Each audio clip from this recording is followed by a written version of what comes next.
नमस्कार मु स्नाता आपन को स्वागत करछि मो चैनल किचन अफेयर्स रे। आज आमे पुरी जगन्नाथ मंदिर रा प्रसिद्ध कानिकार रेसिपी देखिबा। एटा को आमे मीठा भात भी कहि परिबा। बहुत ही यूनिक अरोमा फ्लेवर और टेस्ट ए डिश रा याको बनेबा बहुत ही सहज, बहुत कम टाइम रे बने और खाइबा को त एते टेस्टी सेटा आपन थरे बनेइले ही जानि परिबे। त चलंतु आरंभ करिबा और देखिबा कानिकार रेसिपी। कानिका बनैबा पई मु एठी गोटे कप गोविंद भोग चाउल नैछि। आपण को भी छोट दाना वाला अरुआ चाउल नै परिबे। चाउल को भलो भाबरे धोई कि आधा घंटा पई बतुरेबा को छाड़ दबा। कानिका बनैबा पई गोटे मसला बनैबा तापे मु एठी नैछि हाफ टेबल स्पून जीरा, हाफ टी स्पून गोलमरिच, 6टा गुजराती, 6टा लवंग और 1 इंच पाखा पाखी दालचीनी। सब जिंस को भलो भाबरे कुट्टी कि आमे टिके गुंड बनै दबा। एठी देखि पड़थबे कानिका पई मसला हमर रेडी। एबे गैस रे गोटे जागा बसै कि सेतरे 2.5 कप पानी पकेइबा। गोटे कप चाउल पई 2.5 कप पानी नबा। ता संगे एथिरे पकेइबा हाफ टी स्पून लुणा, टेस्ट हिसाब रे कम बेसी करि परिबे। 1/8 टीस्पून बा गोटे पिंच हेंगु।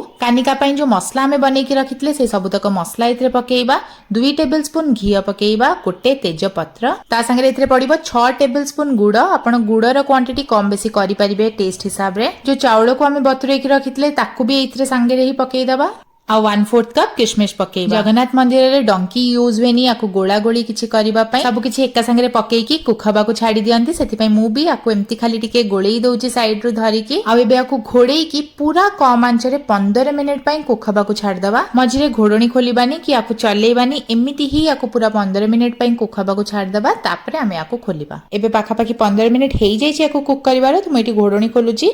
आ एठी आपण देखि पड़थबे एटा पूरा परफेक्टली कुक हेईची। बहुत ही सुंदर बास्ना गोटे आसे कानिकारु। आपण निश्चिंत याकू थरे घरे बनै कि ट्राई करिवे। एबे गैस रा आंच को बंद करी कि सब किछि को भल्ला भाबरे एम्ति टिके गोळेई गाळेई दबा।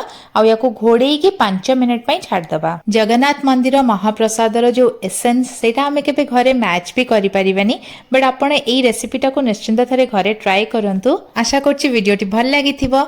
लाइक शेयर और सब्सक्राइब करिया को भूलिबेनी। पुणी गोटे नुवा रेसिपी संगे देखा हबो। रहिली नमस्कार, बाय बाय।